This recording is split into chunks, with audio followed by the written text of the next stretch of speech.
Halo, welcome back di OFM, podcastnya OHSA FKM Unsri. OFM ini program yang baru dari OHSA FKM Unsri. OFM hadir akan membahas tentang kesehatan dan keselamatan kerja atau yang kita kenal dengan K3. Tentunya bersama saya di sini Cika. Di episode kali ini OFM gak akan jauh-jauh nih dari episode sebelumnya.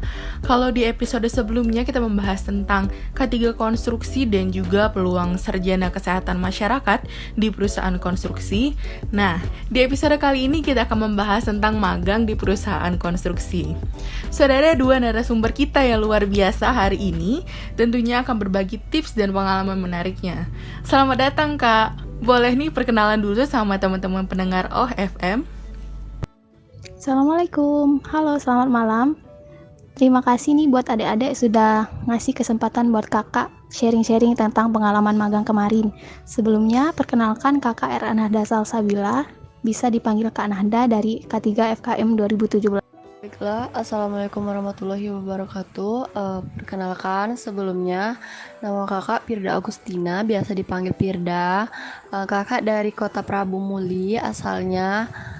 Terus kakak dari K3, Kesehatan dan Keselamatan Kerja. Terima kasih untuk kesempatannya, untuk sharing-sharing tentang pengalaman magangnya. Oke, silakan lanjut. Oke, sudah ada Kak Nahda dan Kak Firda nih.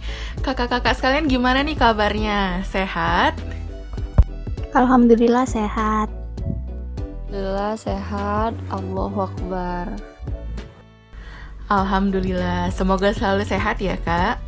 Oke teman-teman pendengar OFM, sudah ada dua narasumber kita nih, Kak Firda dan Kak Nahda. Sama-sama dari K3 FKM Unsri tahun 2017. Kak mau tanya dong, katanya kakak kemarin magang di perusahaan konstruksi. Nah, gimana tuh Kak perusahaannya? Di mana? Boleh dong ceritain sedikit Kak? Oke, jadi kakak, Kak Firda dan dua teman lainnya itu magang di salah satu perusahaan BUMN yang bergerak di bidang konstruksi, yaitu PT Waskita Karya Persero Tbk. Nah, PT Waskita Karya Persero Tbk tempat kakak magang itu terletak di perbatasan kota Prabu Muli, yaitu tepatnya di Lembak. Proyek ini merupakan pembangunan paket 3 pengadaan transmisi 500 kV Sumatera, Muara Enim New Alduri, yang bertujuan untuk menyalurkan tenaga listrik ke seluruh pulau Sumatera dari Aceh sampai Lampung. Nah, jadi proyek ini itu intinya menyalurkan tenaga listrik atau pembuatan power shooter yang bekerja sama langsung dengan pihak PLN Persero. Nah, jadi proyek ini terdiri dari dua zona 1 dan zona 2. Zona 1 terdiri dari 127 tower dari Muara Enim sampai Pali, dan zona 2 terdiri dari 121 tower dari Pali sampai ke Kabupaten Mubah Kota Sekayu. Oke, jadi seperti teman-teman pendengar OFM dengar barusan ya dari Kak Nahda langsung. Kalau Kak Nahda, Kak Firda, dan ada dua teman lainnya juga itu magang di PT Waskita.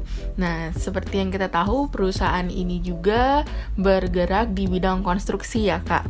Nah Kak, untuk Kak Nahda dan Kak Firda nih, ada nggak alasan tersendiri kayak gitu mau magang di perusahaan itu, atau kayak alasan khusus kok mau magang di perusahaan konstruksi, nggak di perusahaan di bidang yang lain kayak gitu Kak?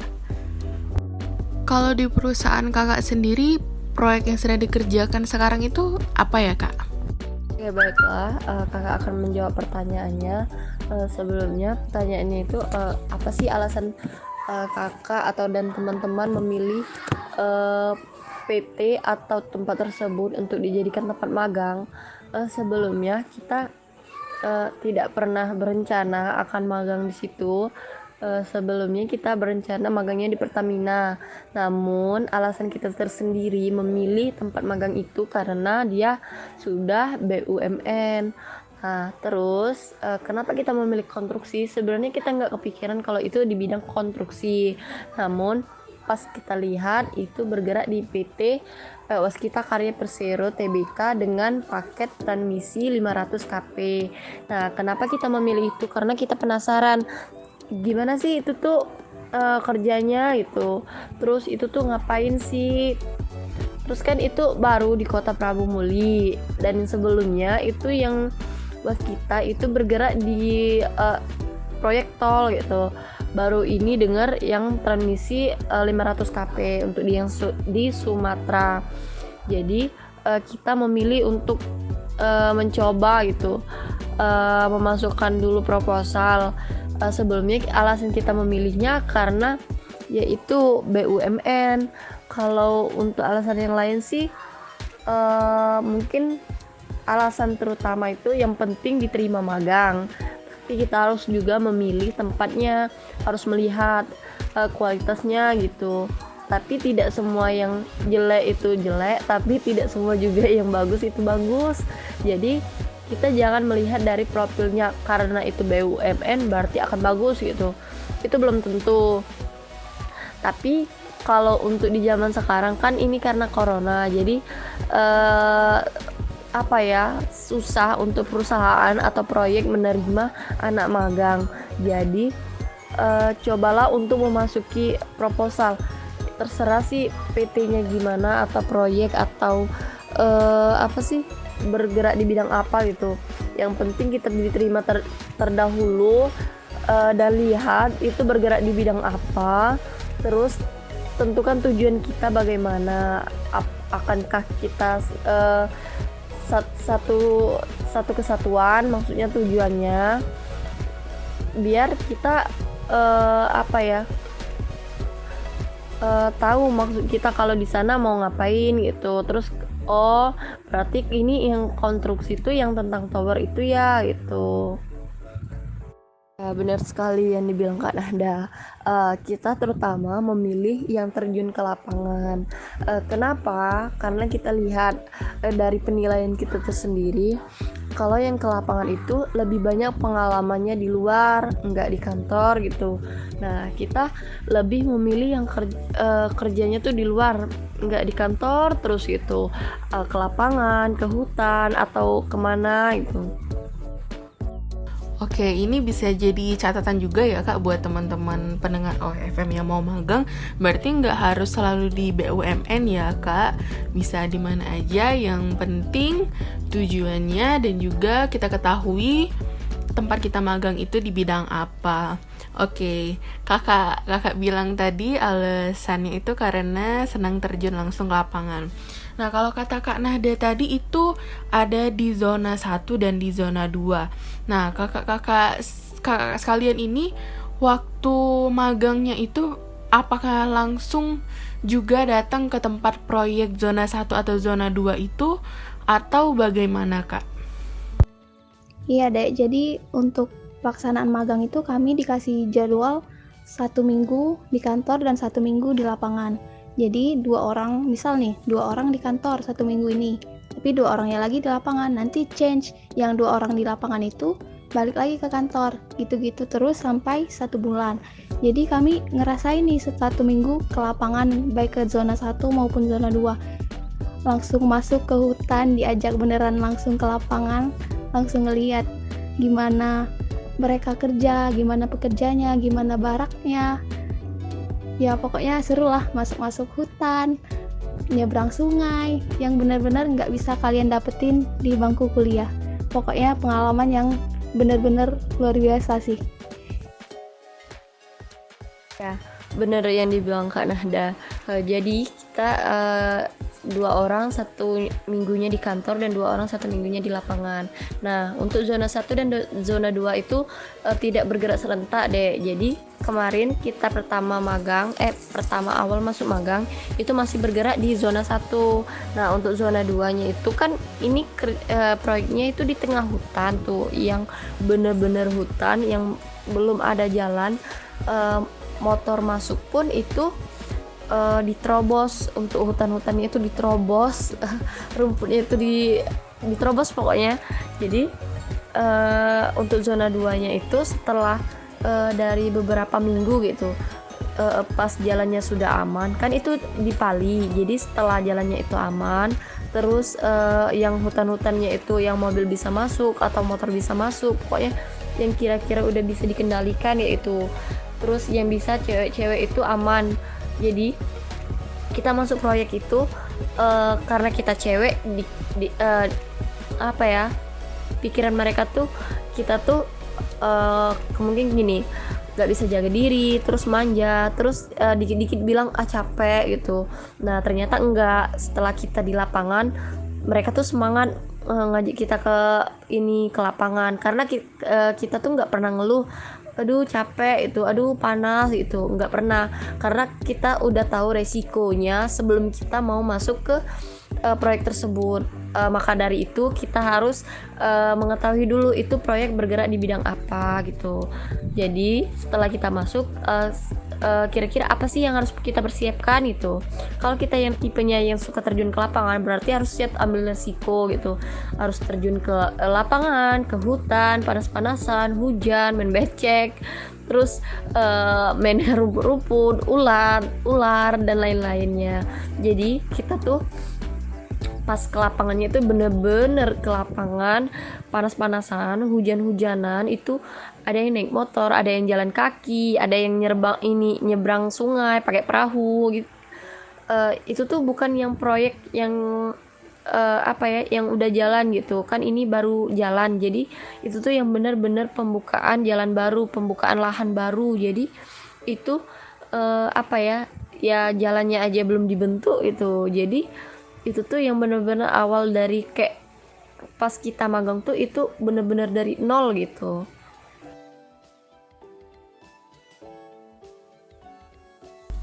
Wah, dari main air sampai ke ular ya Kak. Oke.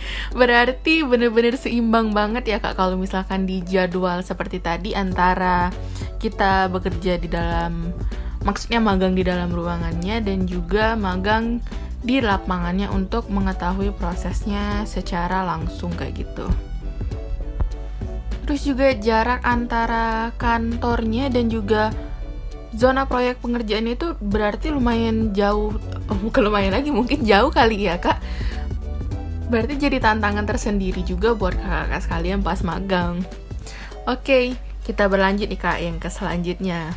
Pas magang nih Kak, setelah ajuin proposal, keterima nih mungkin. Kesan pertama kakak pas waktu pertama kali magang itu gimana? Di hari pertama nih Kak, first time. Wah, pokoknya bersyukur banget lah Dek kalau udah terima gitu.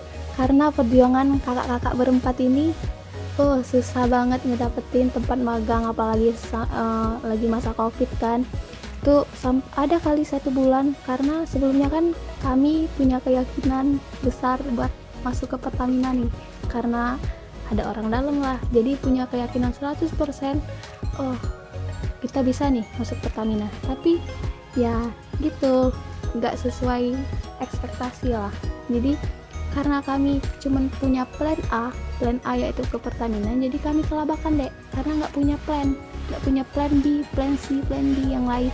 Mau kemana kalau nggak keterima? Karena kami dari awal punya keyakinan 100% bakal keterima di Pertamina, dan ternyata enggak kan. Jadi kelabakan nih, nyari-nyari ke tempat di mana, sampai bingung, sampai putus asa sendiri, dan akhirnya mungkin udah jalannya ya dapet di PT Waskita Karya Persero Tbk ini. Dan pokoknya senang banget lah, karena pas kami ngajuin proposal itu tanggal 15 Dek, dan termasuk cepet juga sih langsung keterimanya. Jadi tanggal 15 masukin proposal, dan dikabarin tanggal 18 itu harus langsung masuk magang. Jadi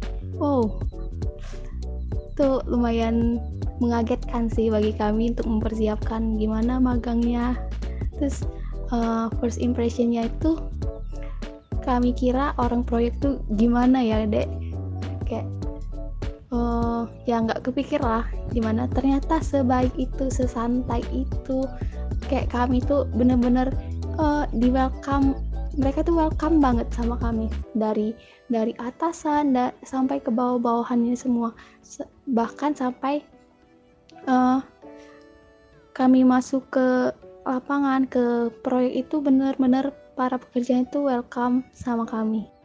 Oh ya, perlu digarisbawahi juga, walaupun proyek ini jalan pas masa pandemi, tapi mereka tetap memperhatikan protokol kesehatan, apalagi protokol untuk COVID-19 ya Dek. Jadi sebelum masuk proyek itu juga kami melakukan prosedur-prosedur dari perusahaan itu untuk meminimalisir resiko COVID-19.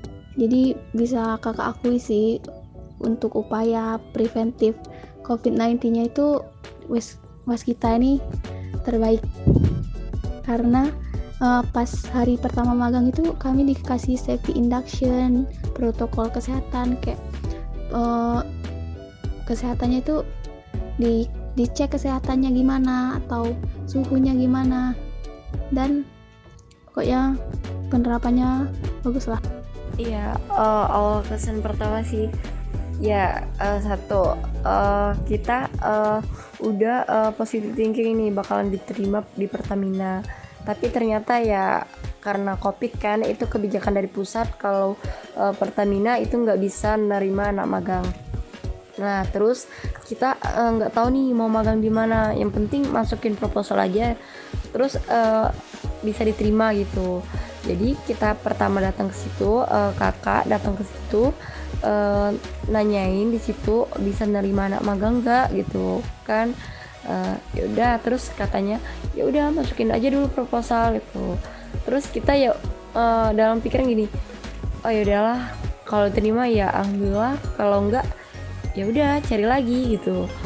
Nah terus untuk kesan pertamanya itu kan itu dikabarnya tanggal kan 15 masukin proposal tuh. Nah sorenya tuh langsung dapat kabar kalau kita tuh langsung 18 tuh harus langsung kerja gitu. Dan itu kerjanya itu full dari hari Senin sampai hari Sabtu. Itu kerjanya dari jam 7 sampai jam 5. Dan kakak-kakaknya tuh apa ya, kan itu pulang jam 5 kan. Jadi karena kayak merasa nggak sopan, jadi pulangnya tuh kalau mereka pulang ya kita baru pulang gitu.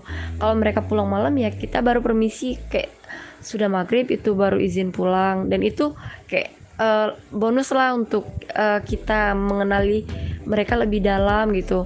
Terus yang lebihnya tuh gini, kan kita nyaman di suatu tempat tuh itu tergantung orangnya. Jadi kan itu di sana banyak bapak-bapak tuh, jadi mikirnya ya nggak ada yang muda nih gitu, kayak nggak ada temen tuh, kayak banyak oh ya udahlah, kayak cuman hai aja, kayak senyum pak itu. Mikirnya ternyata ada juga gitu yang muda-muda, dan enak juga sih karena bapak-bapaknya tuh baik banget. Dan di proyek itu apa ya, banyak orang luar, maksudnya tuh luar gini, luar kota gitu. Ada yang dari Medan, dari Jambi, Pekanbaru, dari Jawa. Jadi kita di sana tuh mengenal semua orang, kayak semua dari semua tempat gitu. Ada yang dari Bengkulu. Dan kan kita magang, kalau nyaman sama orangnya, nyaman juga dong sama tempatnya gitu kan. Jadi kita tuh kalau magang tuh kayak ya bisa membawa diri lah gitu. Kalau kita bisa bikin mereka nyaman, ya berarti kita bisa nyaman juga di tempat itu gitu. Ya, itu dari atasan, dari manajer sampai ke OB gitu. Itu kayak apa ya, mereka tuh nggak mengenal apa sih jabatan mereka, apa sih pangkat mereka. Ya kalau sopan kan ya sopan gitu. Yang namanya orang tua ya kita ini pasti disegani kan. Kayak mereka tuh nggak mandang jabatan gitu, mau OB, mau ini, mau itu gitu. Ramah semua orang di situ tuh baik banget. Walaupun awalnya tuh kita masuk kayak orang tuh cuma senyum gitu kan. Jadi pas hari kedua tuh pagi pak gitu, pagi pak, pagi mbak itu. Jadi tergantung kita. Kalau kita bisa membawa diri, membuat mereka tuh lebih nyaman, pasti kita bisa juga membuat nyaman itu tempat gitu. Jadi kita tuh nyaman di tempat magang itu gitu. Dan kita berpikir tuh kalau di situ tuh bapak-bapak, tapi ternyata bapak-bapaknya tuh baik banget gitu. Mereka juga terbuka, kayak menganggap kita tuh udah seperti anak gitu. Jadi mereka tuh apa yang kami butuhkan gitu, apa yang kami perlukan itu dibantu. Terus baik gitu. Kalau kita baik sama orang ya pasti dibalas baik juga gitu. Sesuai dengan namanya sih, ya nggak, PT Waskita Karya Persero TBK. Berarti PT Waskita Karya Persero terbaik. Hehe. Bener banget nih kata Kak Firda. Jadi selama magang tuh bisa bawa diri lah. Harus ramah ke orang, harus bisa menempatkan diri, kapan harus bercanda, kapan harus serius. Terus juga yang paling penting sih, pas awal juga kami dikasih tahu tuh yang penting tuh attitude. Karena selama magang tuh nggak cuma dinilai dari pengetahuan kita, nggak cuma dinilai dari kemampuan kita, tapi juga yang paling penting tuh attitude itu adalah nomor satu deh. Mau kita sepinter apapun, kalau attitude kita kurang, nggak bakal di respect orang deh. Jadi intinya sih baik-baiklah sama orang, ramah-ramah, sapa, apalagi sama orang yang lebih tua ya dek. Gitu sih intinya. Jadi bisa nempatin diri. Kalau kita udah bisa buat orang nyaman, orang juga bisa nyaman untuk kita deh.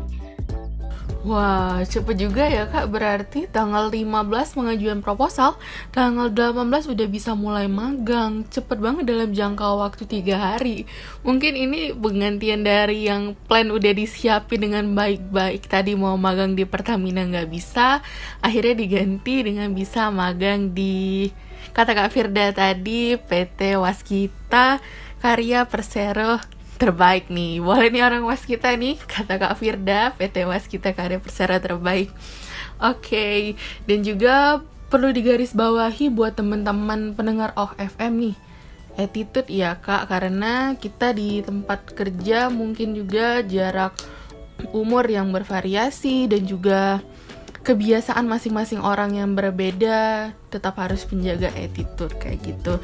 Biar kita, orang baik sama kita juga baik sama orang. Apa yang kita kasih itu juga yang kita dapat. Oke, kita berlanjut nih Kak ke yang selanjutnya.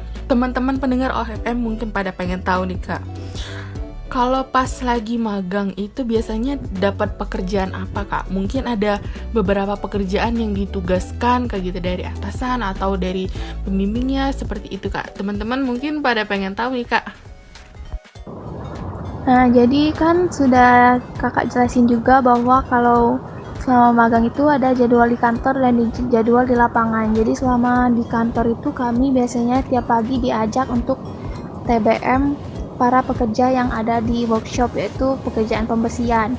Jadi TBM itu toolbox meeting yang intinya sih ngasih tahu, ngumpulin para pekerja sebelum mereka melakukan pekerjaan, ngasih tahu hari ini pekerjaannya gimana, terus potensi bahayanya apa aja, dan ngingetin mereka sih, intinya ngingetin buat selalu pakai APD, selalu bekerja dengan aman, terus juga dipantau terus kesehatan mereka. Misal ada yang sakit itu mereka bisa ngelaporin pas TBM itu, atau ada kurang-kurang peralatan atau APD lainnya. Nah, terus juga kami juga dapat tugas buat bagiin APD kepada para pekerja, karena kan pas pekerjaan pembersihan itu sarung tangannya itu harus diganti setiap hari. Jadi kami kebagian tugas buat mendistribusikan APD itu sih dek. Sama misal ada pekerja baru atau subkontrak kan,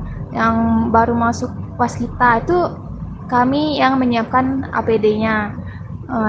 Dalam rangka COVID juga kan PT Waskita Karya ini menyiapkan protokol kesehatan untuk COVID-19 dengan sangat bagus. Jadi setiap harinya mereka harus melaporkan behavior safety, namanya behavior safety untuk COVID-19 ini. Jadi setiap hari, setiap pagi para pekerja itu harus melakukan prosedur kesehatan, mulai dari cuci tangan pakai sabun, masuk kotak desinfektan dan lain-lain, itu harus difoto, dan kami kebagian untuk melaksanakan itu deh. Jadi oh iya, kalau untuk di kantor tuh kemarin 1-2 minggu itu kami lagi hektiknya buat audit sama PLN sih. Jadi kami bantuin mereka buat ngolah data, ngolah data sih, ngolah data, bantuin nyiapin data-data apa aja, terus masukin eh, Kalau untuk kerjaan sih itu tergantung dari mereka ya. Mereka lagi ngerjain apa, terus eh, bisa dibilang kita tuh apa sih, meneliti pekerjaan mereka tuh, terus membantu kerjaan mereka. Jadi kalau kita sih apa ya, kan kita K3, jadi lebih kayak ditugasin apa ya, menghitung APD, terus mengecek APD, kelayakan APD gitu. Apa ya, APD, alat dan lain-lain. Terus isi gudangnya gimana, terus isi apa sih, kayak gudang K3 tuh apa ya, lupa namanya. Terus kalau banyak yang bilang tuh, kerjaan magang tuh cuma disuruh fotokopi, laminating, terus apa ya, kayak buat kopi gitu. Sebenarnya itu bukan kerjaan sih menurut kakak, tapi itu kayak kita misalnya lagi nggak ada kerjaan nih, kita kan kalau lagi nggak ada kerjaan kan duduk gitu, jadi ditanya kan, lagi ada kerjaan nggak bang, kenapa, bisa bantu nggak ini, tolong fotokopikan. Oh iya bisa bang. Terus lagi sibuk nggak, ini bisa laminating nggak, oh iya bisa bang gitu. Terus apa ya dek, kalau kami di sana bukan mereka yang menawarkan kerjaan, tapi kami yang meminta pekerjaan gitu. Jadi misalnya nih selesai makan siang atau pagi-pagi baru datang nih, ada yang bisa dibantu nggak bang, ini mau ngerjain apa, terus kita hari ini ngapain gitu kan. Misalnya di sini kakaknya bilang kayak gini atau abang-abangnya bilang kayak gini, ini belum ada kerjaan sih gitu, kalau fotokopi kan bisa bang, oh ya udah ini tolong fotokopikan ya, atau ini tolong laminating ya, atau kayak gini misalnya lagi ada kerjaan, oh ya tolong kamu cek gudang K3 ya, itu APD-nya masih ada nggak, atau helmnya itu tinggal berapa gitu. Terus misalnya ada kayak subkon nih baru kan, tolong ya disiapkan APD-nya, itu nanti ada subkon datang gitu. Terus tolong dihitung helmnya, karena mau dibawa ke lapangan kayak sekian gitu. Karena kan perlengkapan untuk ke lapangan itu disiapkan dari workshop nih. Kelengkapan APD-nya tuh dari workshop. Jadi ya gitu, kerjaan kita tuh menyiapkan APD gitu, membantu mengecek kelayakannya kayak gitu. Nggak terlalu banyak sih, tapi kayak kita tuh biasa aja kerjanya gitu, nyaman sih, karena mereka tuh dengan kita tuh dek bisa minta tolong gitu. Terkadang kita juga yang ada yang bisa dibantu bang, atau ada yang bisa dikerjakan nggak gitu, kayak itu. Ya, kalau di kantor itu terutama skill Word, Excel, dan desain sih deh yang paling utama. Jadi kalian tips juga nih, kalian harus mulai pelajari nih basic Word, Excel, desain, karena kemarin selama di kantor itu kakak diminta tolong buat misal buat surat, misal buat tabel-tabel atau ya data-data gitulah. Sama kami kemarin juga diminta tolong sebagai anak kesmas nih ya, anak kesmas, nggak cuma anak K3, itu kami disuruh buat flyer atau brosur leaflet gitu, itu kami yang desain. Jadi mulailah untuk belajar desain, walaupun sedikit-sedikit ya, pas disuruh kan bisa. Jadi intinya itu sih yang kalau untuk pekerjaan di kantor. Intinya kalau magang sih jangan pernah berat tangan ibaratnya. Jadi kalau kita lagi free nih, tanya aja, bang apa sih yang ini, ada yang perlu kami tolong nggak? Jadi mereka tuh jadi ngerasa, oh bener-bener nih anak ini mau magang di sini, bener-bener serius mau belajar. Terus juga jangan ragu buat nanya, misal bang itu tuh kayak gimana sih maksudnya, ini gimana kerjaannya. Nah itu apa yang pengen kita cari tahu itu tanyain aja deh, karena mereka pasti mereka ya sangat terbuka lah buat anak-anak magang kayak kita buat nyari tahu kan. Pokoknya kalau untuk kerjaan sih tergantung mereka ngasihnya kita apa. Jangan juga kita oh jangan bang kayak gini nggak bisa, itu jangan banget sih dek. Itu apapun pekerjaan yang disuruh itu harus kita terima, harus dilaksanakan benar-benar ikhlas, karena itu juga bakal jadi pengalaman kita sih kan. Kita udah keterima, kita juga harus memberikan hasil yang terbaik, potensi terbaik dari diri kita buat mereka gitu intinya. Ini kan abangnya minta bantu, Dek bisa pakai Excel nggak? Bisa bang. Kenapa ya? Kalau kita nggak bisa, emangnya ada apa bang? Ada yang bisa dibantu gitu? Ini Dek bisa nggak? Tolong ini isikan ini gitu. Oh iya bang, bisa nggak diajarin dulu bang? Ini isinya gimana? Kalau ini gimana gitu? Kalau kita nggak bisa tuh, misalnya kita kan nggak bisa kan, jangan bilang bisa gitu, bilang aja oh iya bang, kalau kayak gini gimana ya bang, bisa diajarkan dulu bentar nggak gitu.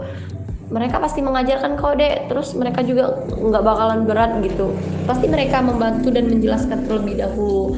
Kalau kita tuh nggak bisa atau kita tuh bisa gitu, pasti mereka menjelaskan terlebih dahulu gitu. Terus kalau kita nggak bisa, pasti dijelasin gitu.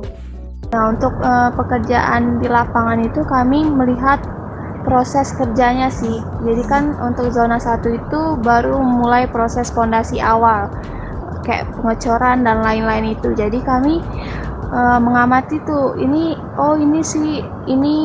proses kerjanya, terus bisa nih tahu bahayanya itu gimana.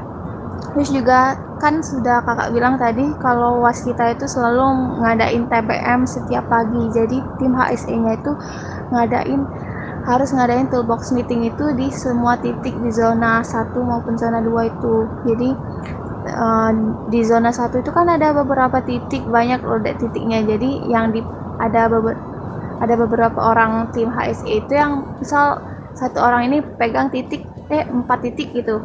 Jadi dia tuh harus benar-benar ngecek satu-satu di titik itu buat mastiin pekerjaannya itu pakai APD, buat mastiin pekerjaannya itu sehat. Misalnya ada yang nggak sehat kan bisa dilaporin ke HSE-nya buat ditindaklanjuti atau dikasih obat besoknya, atau memang parah ya bakal dibawa ke unit pelayanan kesehatan kerja yang di workshop gitu.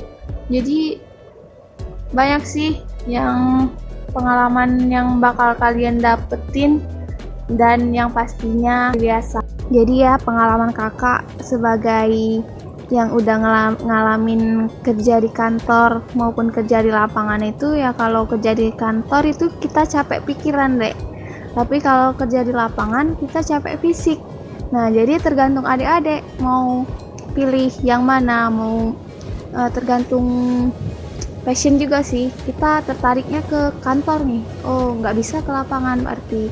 Terus kalau kita punya keinginan buat kerja di lapangan ya bisa dicoba. Jadi tergantung masing-masing orang kan, minat orang berbeda-beda. Jadi tergantung kalian minatnya di mana dan cari peluang sesuai dengan minat kalian. Sih tergantung gini ya, kalau kita pilih tempat magang terserah itu dimanapun gitu.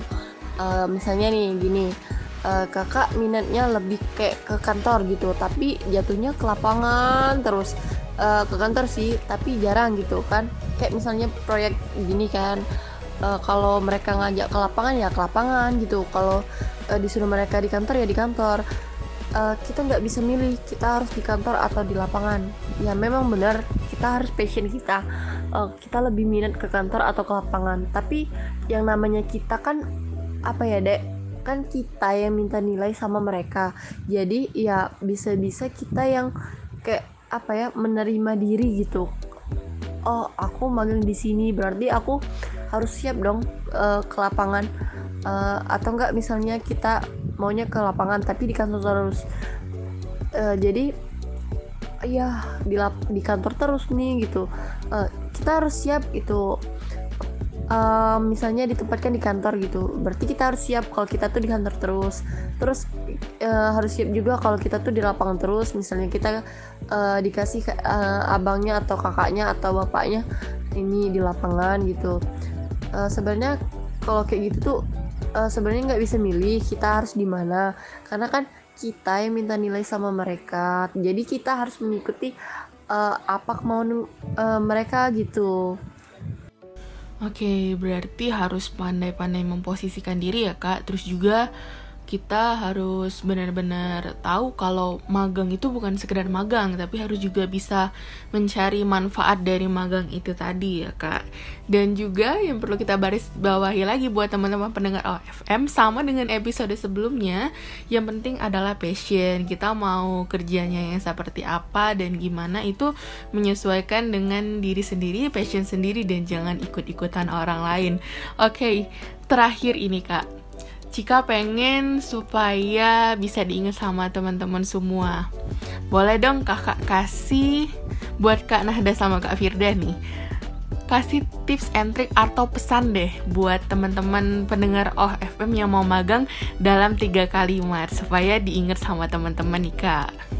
Kakak ya, jadi 1, jangan takut mencoba. 2, jangan mudah menyerah.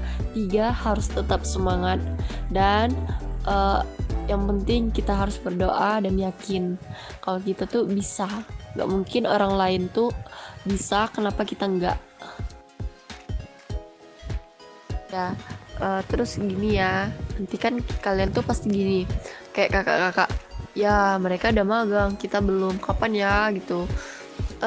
Itu tuh apa ya, sebenarnya kita tuh menggebu-gebu kan, kita kapan magang, nanti kita terlambat magangnya gimana nih gitu.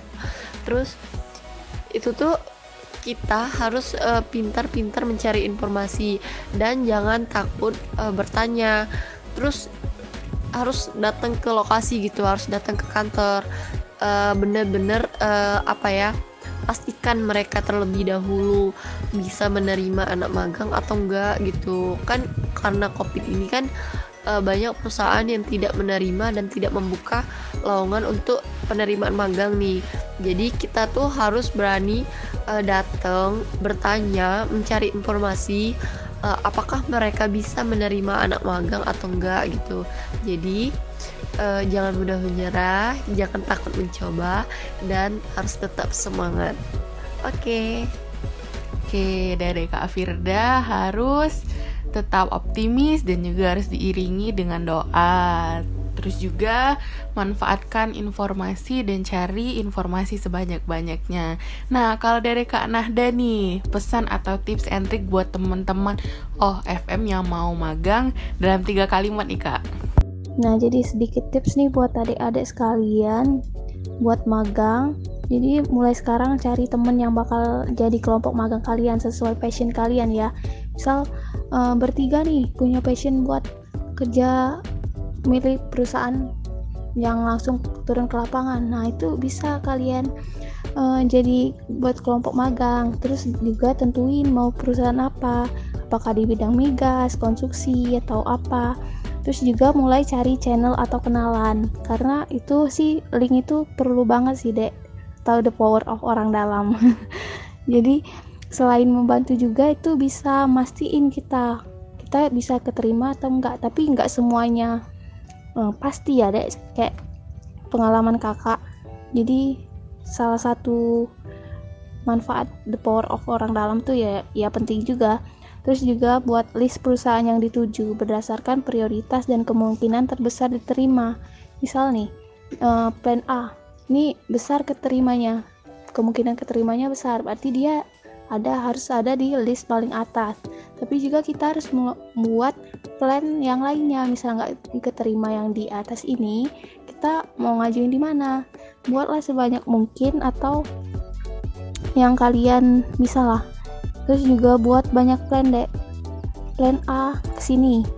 Oh, kalau plan A nggak keterima, ke plan B berarti. Terus ya pokoknya gitulah. Karena kalau mau ngajuin proposal ke akademik itu kan lumayan lama Dek waktunya. Nah, jadi dari kitanya juga harus benar-benar siap, perusahaannya tuh udah bener fix baru bisa ngajuin ke akademik. Jadi pastiin dulu lah perusahaannya itu benar-benar menerima anak magang atau enggak. Jadi sebelum ngajuin ke akademik itu udah beneran fix nih bisa magang di sini, baru ngajuin ke akademik. Tips kakak dalam 3 kalimat: yang pertama, mental harus kuat. Yang kedua, jangan mikirin capeknya atau beratnya, tapi nikmatin aja prosesnya. Terus yang ketiga, jangan lupa untuk bisa nempatin diri di kondisi apapun. Terima kasih. Jangan lupa ya dek, di tempat magang tuh ada bonusnya dek. Kalau ada yang muda-muda bisa jadi itu dapat jodoh. Tapi itu bonus ya kalau ada yang muda-muda. Tapi kalau yang udah bawa-bawa jangan ya. Itu tetap dijadikan dia seorang bapak gitu, kayak bapak kita gitu. Oke, karena udah berarti harus siap. Selain itu harus juga punya cadangan lain seperti plan B, plan C, atau plan D seperti yang kakak bilang tadi. Manfaatkan juga koneksi, terus juga harus ya siap di segala tantangan, nikmati prosesnya. Dan juga kata Kak Firda nih, buat teman-teman semua ada bonusnya. Oke, kalau ada bonusnya. Oke, kakak-kakak sekalian, terima kasih banyak untuk waktunya, pengalamannya, sarannya juga buat teman-teman pendengar FM yang mau magang khususnya di perusahaan bidang konstruksi. Bener-bener Kak ceritanya menarik banget. Dan aku sampai wow, Cika sendiri sampai kaget dengar ceritanya. Luar biasa, keren, menginspirasi juga. Semoga bermanfaat buat teman-teman pendengar semua. Terima kasih Kak, sekali lagi Cika ucapkan. Semoga sukses ya Kak, dan sehat selalu. Oke, buat para pendengar FM juga terima kasih yang masih dengerin podcast ini. Semoga episode kali ini bermanfaat buat teman-teman semua. Tetap jaga kesehatan, patuhi protokol kesehatan. Nantikan FM episode berikutnya ya. Bye!